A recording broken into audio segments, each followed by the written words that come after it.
Okay, you people sit tight, hold the fort, and keep the home fires burning. And if we're not back by dawn, call the president. Big trouble in Little China.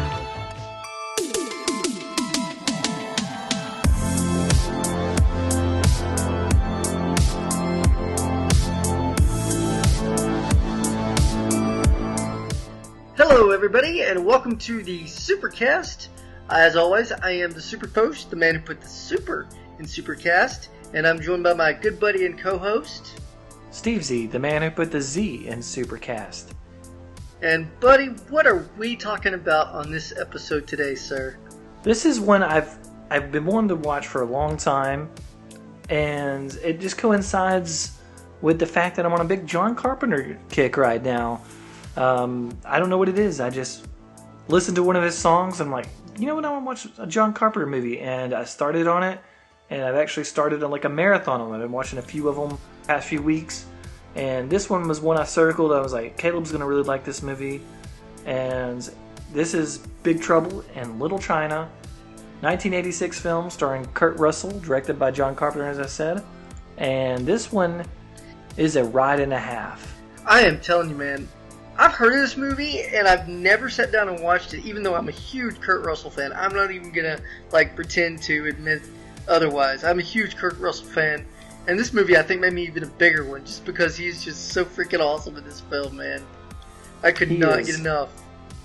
He is, and it's a very interesting movie. It is. Just because if you read the story about how it went down, it started off with these two writers that wanted to basically combine martial arts films with the West, and they wrote a script, and studios hated it, so they sent it to this famous script doctor called W.D. Richter, and Richter, he's a director of another film I wanted us to watch, and this movie's in very much the same vein, but Richter, he changed it up, he put it in the 1980s, basically rewrote the whole movie, and they tried a few different directors, but then finally they got John Carpenter on. He once again did some rewrites, so it's got a crazy story, and it's a crazy movie. Crazy doesn't even begin to describe it. Yeah, so you can definitely see all of that going on in the background, how that would influence the movie. But also, this is John Carpenter. Prior to this, if you look at his career, he's done a lot of small budget films, but he's done two pretty big ones before this. He did The Thing, which was a bomb. I think it's a great movie, but it was a bomb, didn't make much money.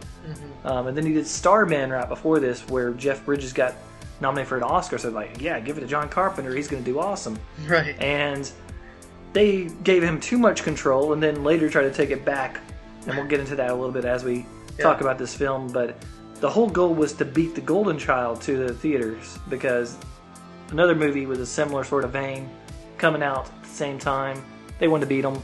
And guess what? They did it. So John Carpenter's your man if you want something like that, because he basically did this whole movie in 15 weeks, did the music, did the editing, did it. So let's get into it. So tell me about your first experience watching John Carpenter's Big Trouble in Little China. Well, as I said a minute ago, I had not seen this movie until yesterday. And I pulled it up on Amazon, and it was $3.99 to rent, $4.99 to buy. And Steve, my buddy and co-host here, said, you're going to love this film. So I'm like, well, if I'm going to love it, I might as well just buy it for an extra $1. You know, what the heck. I love this film, you guys. This film is just, he's going to have to explain the plot, because I still don't even understand the whole thing. Then you're the same boat as Jack Burton. It's just a crazy ride from the beginning. Like, it doesn't even build anything. With the guy in the what's that, lawyer office or something, and he's trying to explain, and the guy brings up Jack Burton. He's like, "You leave him alone," and he's like, "Why? What's the problem?" And he sticks out his hands, and like electricity comes. I'm like, "What the heck?" I was expecting a way different film. Let me just put it that way. I was expecting something completely different, and for my money, literally. I love this film. I thought it was a fun ride. It's silly as heck. Don't ever take a minute of this film seriously, because I don't know if the actors did it or not. I mean, it was back in the 80s, so they might have, but it's just it's a crazy fun ride the entire way. Yeah, and that's what they were going for. And The thing was, when it came out, a lot of people were confused like you. Especially the studio execs. I can see that. Because they were expecting like an action film, and it is not real. I mean, yes, it has action in it, but it's not your typical action film, and it's not your typical anything. It's combining all sorts of genres. Like when you look this film up, it says fantasy, martial arts, comedy, action. It's like all the things at once. That's the thing. I wanted to text you like in the middle of it, like, is this supposed to be funny? Because I've been laughing this whole time, but I don't know if it's supposed to be funny or not. But I'm having a good time, so I just went with it. Yeah, that's all the filmmakers were trying to do, is just give you a good time, send you for a great ride, and that's really my biggest experience from it. Is like, yes. So the first scene, it starts off kind of slow. You just got, before that, you mentioned the lawyer scene, and that was one that was a part of reshoots, because the studio execs were like, you guys make Jack Burton look like he's not the hero, and we want him to be the hero, so let's throw this part in there. So they shot that. I like it personally just because I think it kind of gives you the tone of the film. Sure. It shows you that you're dealing with magical entities, and that it's kind of ridiculous, little hammy acting. Yeah. So I kind of like that. It's very different than for most Carpenter films, because most of the time he actually has like an overture, like he plays the music and shows the credits and all that, sets the tone. Right. But then from there you get basically Jack driving his truck, doing his little podcast on the microphone. Just who's he even talking to? He's just like, "Oh, people out there, just gotta let you know, you gotta the checks in the mail." Also, there's some random quotes. I don't know. Yeah. This is Jack Burton in the Pork Chop Express, and I'm talking to whoever's listening out there. Like I told my last wife, I says, honey, I never drive faster than I can see. Besides that, it's all in the reflexes. You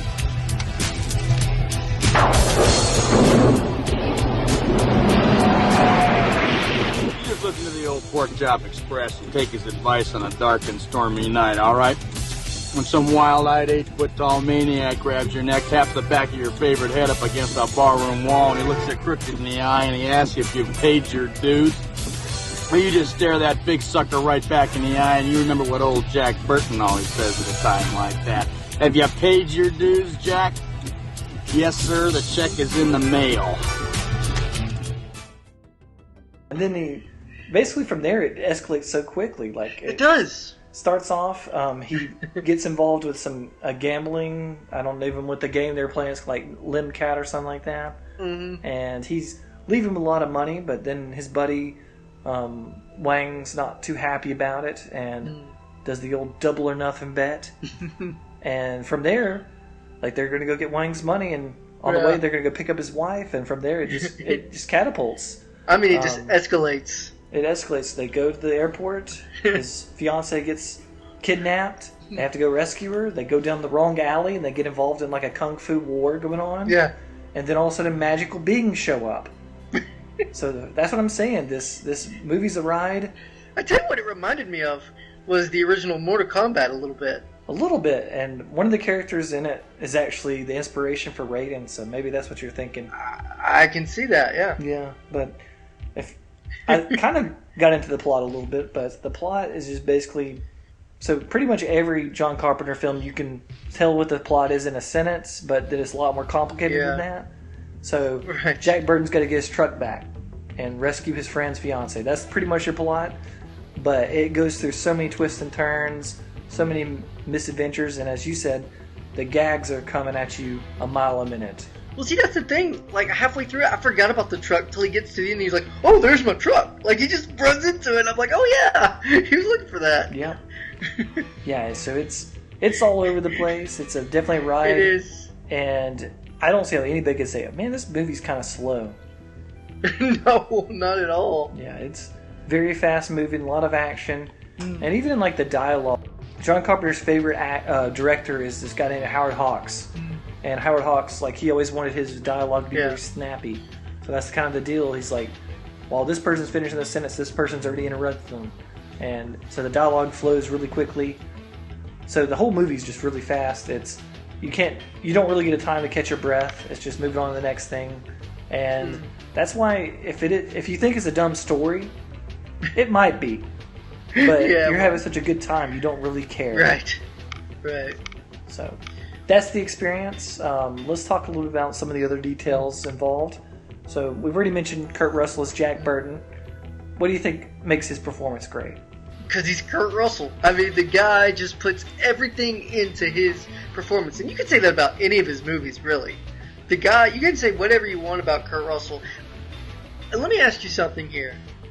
They tell him to do distraction where he wears the suit and he puts the tie on and everything. Where the heck did those clothes come from? I guess he just borrowed somebody's clothes. I guess it's definitely not where did he get that? Yeah, now that you mention it, none of his friends are the same size as him. Maybe he doesn't have his truck, so it's not like he'd say, it was in my suitcase. Yeah. That's a big... they just appeared out of nowhere. Yeah, it's a plot hole, but you don't really think about it at the time. That's not a negative. Let me say, anything silly I bring up is just part of it, part of the experience. And that's what I realized. Once I realized what I was watching is like, there's nothing to be really critical of in this film. I mean, you could if you just wanted to be an a-hole. But honestly, I mean, even that, the whole thing where he just shows up and he looks like a nerd and he's got the glasses and everything, I'm like, yeah, that doesn't make any sense, but I don't really care because I'm enjoying this film. And, I mean, Kurt Russell's just great, but everybody else is really good too. Like, I'm not the biggest Kim Cattrall fan, but even she is, manageable in this film. Yeah, she is her thing. I think Kurt's performance in this one it's just awesome. And I'm glad he didn't go with his initial inkling he was going to turn it down. He and John Carpenter worked together 3 times prior to this. They were all great performances. He was awesome. But he's like, I don't want to do that. I don't think I can actually pull this guy off. But instead, he really went in on the character once John convinced him. He really went on. He actually made up a lot of the scenes. Like, hey, whenever I have this final confrontation, how about she kisses me before this and the lipstick's still on my mouth? So I just look ridiculous the whole time. And he's also came up and was like, in this final scene, I'm going to take my gun and just shoot it up in the air. So he added a lot of stuff to Jack because that's cool. Basically, if you've never seen this movie, we didn't say it, but spoilers alert. My gosh, yeah. But Jack Burton is the sidekick. Yeah. He just doesn't realize it. Yeah, he's the muscle. Yeah, he has a few good scenes where he's brave, but mostly he's the comic relief and the sidekick. Yep. And that's the way that they wanted it to be. They definitely went all in on that, and that's why Jack Burton is this blowhard. That's just awesome. He's got so many great parts. Pretty much every big fight, he's out of it because he does something like throws his knife off to the side and has to go get it. And he's just great. I love Kurt Russell's performance in this, and I'm glad he did it. And I'm sure you noticed it. He's channeling John Wayne. Oh, yeah. As they see John Wayne in and up. Yeah, I noticed that too. Like the part where you get to see him driving the truck at first, and he's talking. He's got the John Wayne vernacular down, and he's sitting on his horse, everything, and it's definitely a John Wayne ripoff. But again, that was hilarious to me. I just loved every bit of that. That's what makes this performance awesome. Is he's the John Wayne. He thinks he's the hero. The studio thought he was the hero. They put him on the poster really big and everything. But he's not. He's the sidekick. The real hero of this film is actually Dennis Dunn's character. We mentioned him already, Wang. Even though you're not supposed to pronounce his name that way, it's supposed to be Wong. But that's America for you. But he's awesome, I think. And I don't know, if you had to look at him, would you say he's actually a trained martial artist? Yeah, I would, actually. I really felt like, he kind of just had that build of a martial artist. I mean that in a good way. I really thought he might be, but I didn't know until he started actually fighting, and then I was like, "Yep, he's for real." Yeah, no, what's crazy is he's not. He actually he'd done a little bit of training, but mostly he's sort of like Jackie Chan. He was trained in the Chinese opera, which on that you have to be very acrobatic. You have to be a good dancer. You have to be able to move around really well.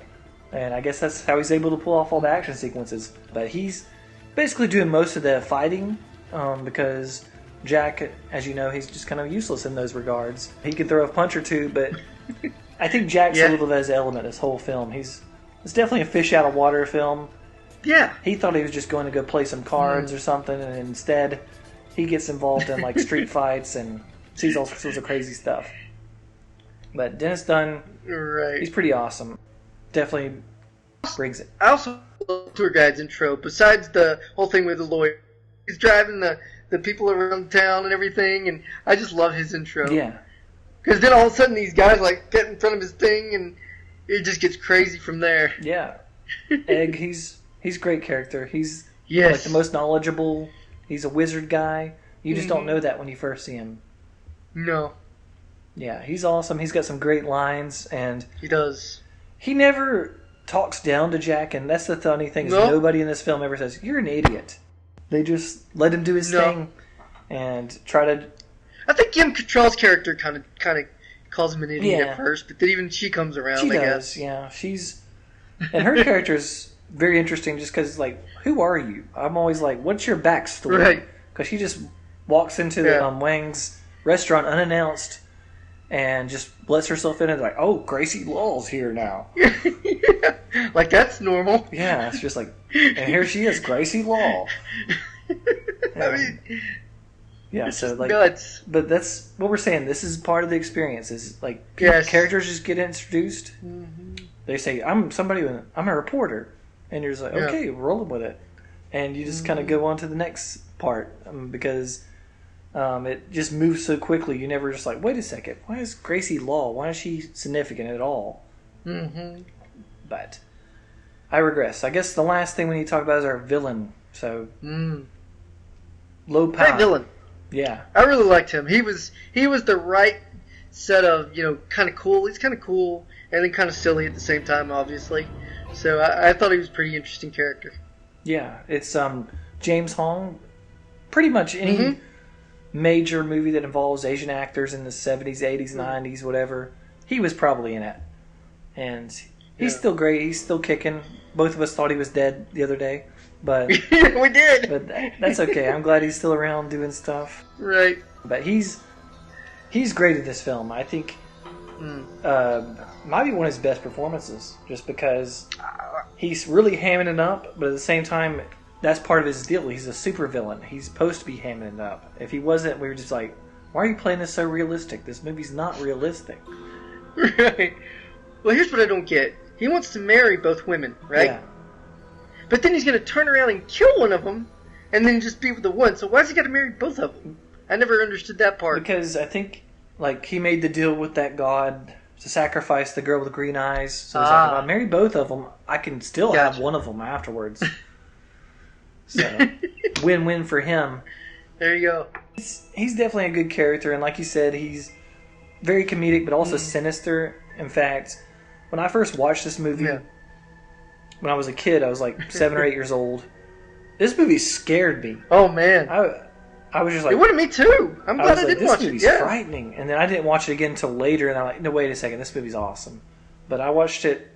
It was actually my first day in San Francisco when I took a trip to San Francisco. So I was like, this is great. It's taking place in San Francisco. And then I'm like, what the heck? This is freaky. They're kidnapping girls with green eyes and all this stuff. And when he turns into the really old version of himself, he kind of looked like the Crypt Keeper or something like that. That would have scared the crap out of me as a kid. Yeah, he was creepy, and just the whole monsters and stuff that occupy his little abode, they freaked me out. So the movie does. Yeah. It's not like a big time horror film like most of Carpenter stuff, but the effects are good enough to make that stuff work. Yeah, I agree. So. We've talked about all the major players. Let's talk about a few of the scenes. We've already mentioned the alley scene a little bit. You want to talk about that one a little bit more? Yeah, man. This is where things kind of just go nuts. Like, it's kind of, normal at first, Yeah. And you're like, okay, this is kind of interesting. This is kind of fun, whatever. But then, these people just show up, and they get in the truck, and, he runs over the, Lopan, I think it was.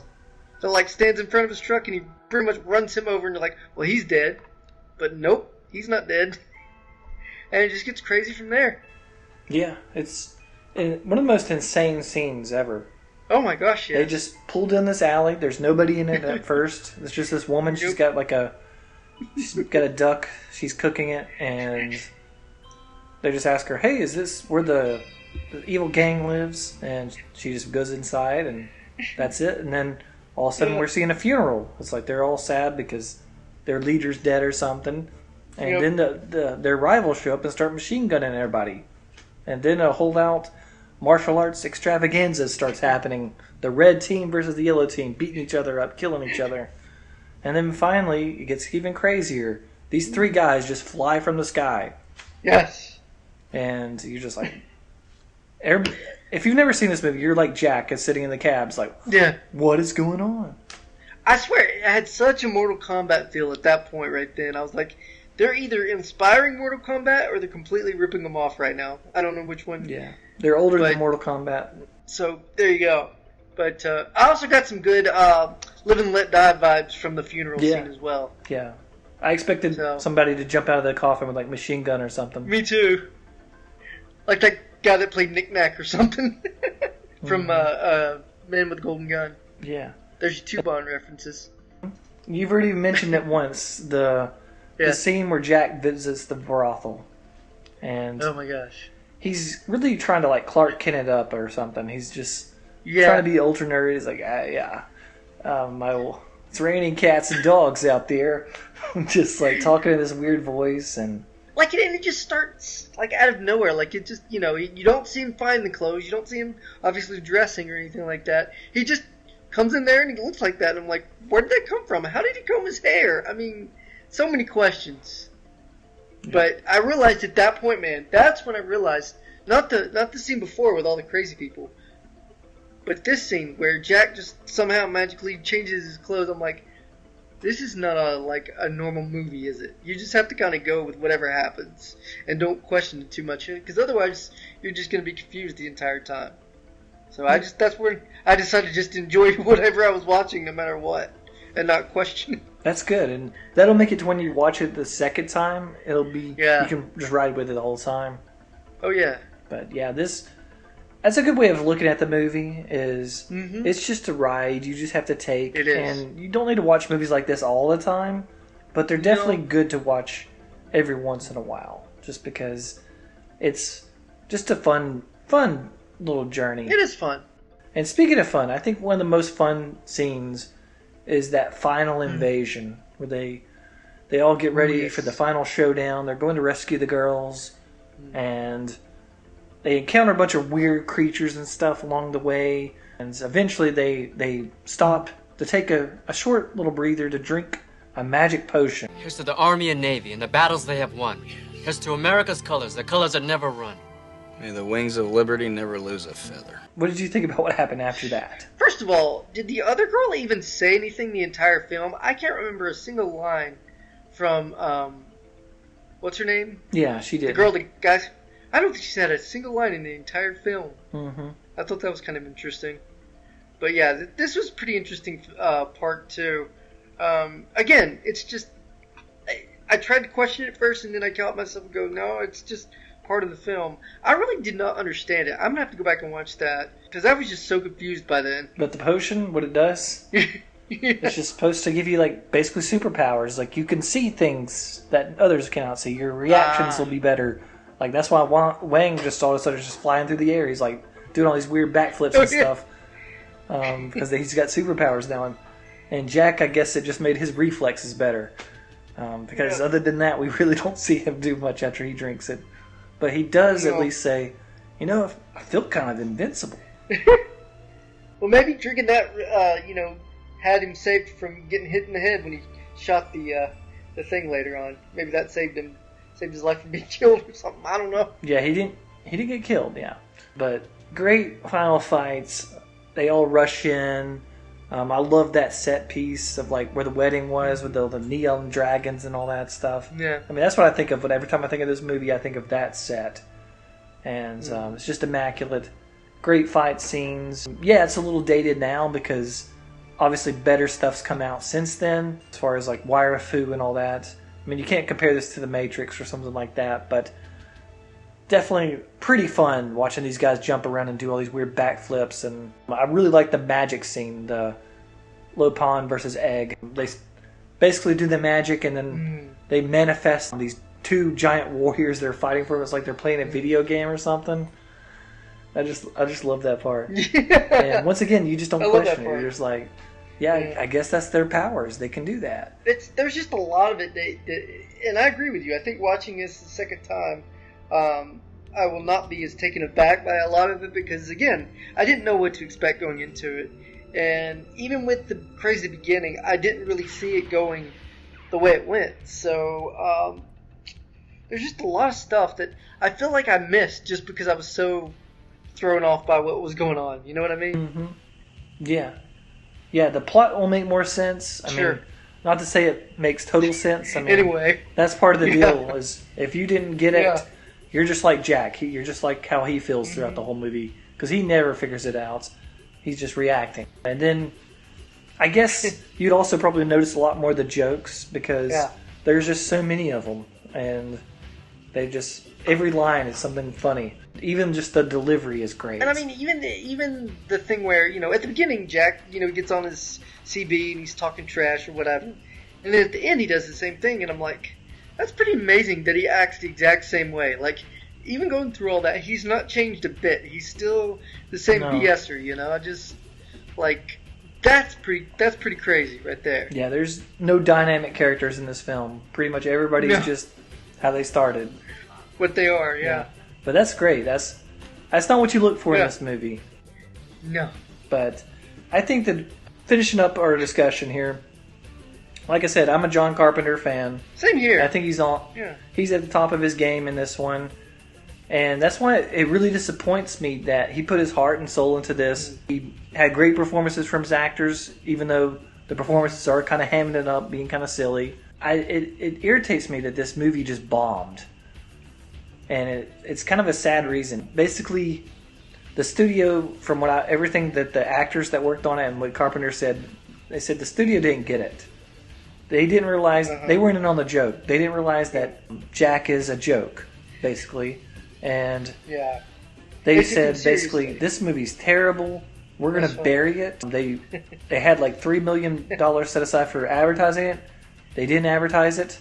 Oh, man. Instead, they put it... Oh, man. The weekend that Ferris Bueller and Top Gun, Top Gun and Ferris Bueller coming out the same weekend with this movie. It got buried. Oh, man. And Fox instead put all their money into promoting Aliens, was coming out like 2 weeks later. The movie bombed, but luckily, DVD, VHS, all that stuff, cable, gave new life to this film, and now it's a very popular movie amongst people like us that like movies, and it's great. We love that John Carpenter got recognition for this, that this cast got recognition. Love his music in this one. It's just typical John Carpenter magic. Any final thoughts for you? Let me ask you a question before we end up here. Do you think a movie like that could be made today? Do you think a movie in that frame or genre, or whatever you want to call it, do you think a movie like that could not only be made today, but actually succeed today? Do you think if Big Trouble in Little China came out today, it would be received better than maybe back then? That's a good question, because it actually makes me think of two things that I've read about that have to do with this movie. So one is the guy we just been talking about, Taika Waititi, said that this movie was inspiration for Thor Ragnarok. That he's like he was going to go for the same sort of feel for it. So if you take that as the template, then it's like it kind of works. Yeah.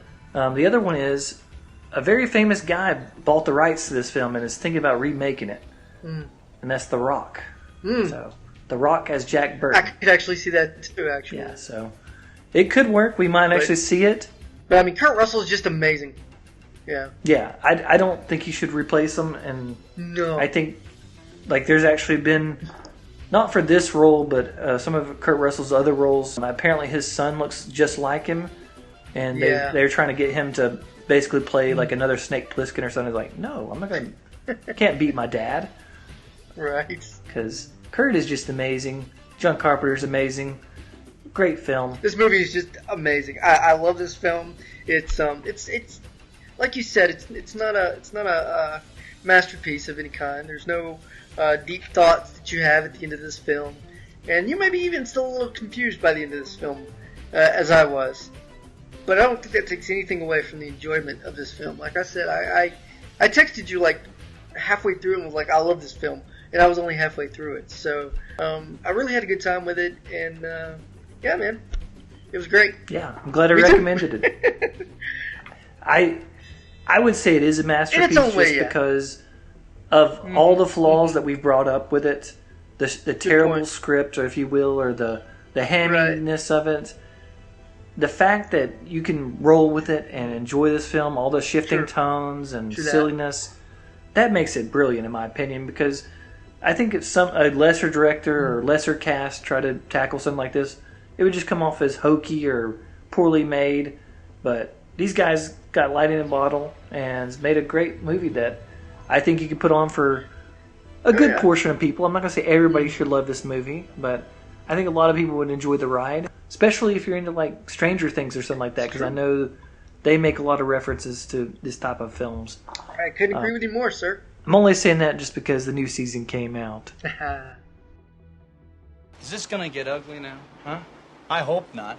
Because I thought what we were here, racial differences notwithstanding, was just a couple of old friends, you know, just both of us Californians. Yeah, we're changing directions for our next episode. But also, continue looking for us on Spotify. These new episodes will be posted. And if you want to stay up on that stuff, just so you're not like, oh, when's the new episode coming out? Where should they look? Dude, we have a Facebook group, actually. Just go to facebook.com, search SuperCaZt with the Z, and you can join our Facebook group. We do post our shows on Facebook from Spotify, as well as our Twitter, @SuperCaZt. So just look for us on there, and as Steve said, we got a lot of good things coming up this summer. I'm working on a couple things myself. Right now, not so much because I'm moving, so that's fun. But I am looking forward to what Steve's coming up with. Yeah, next episode, we're doing some Top Gun. Ah, yes, gotta love Top Gun. Once again, it's very topical, because obviously the new one just came out, so this is a film that I liked a lot as a kid, but I haven't really watched it since, I would say, high school, so does it stand up? We'll find out. Yeah, so go watch this movie. This movie is so a lot of fun. It's a lot of cheese, but a lot of fun. Really enjoyed it. Really enjoyed talking about it. And look forward to Top Gun. Steve, any final thoughts before we leave the good people? Just saying, they're good people. Thanks for tuning in. Most definitely. We'll see you next time on the SuperCaZt. Later.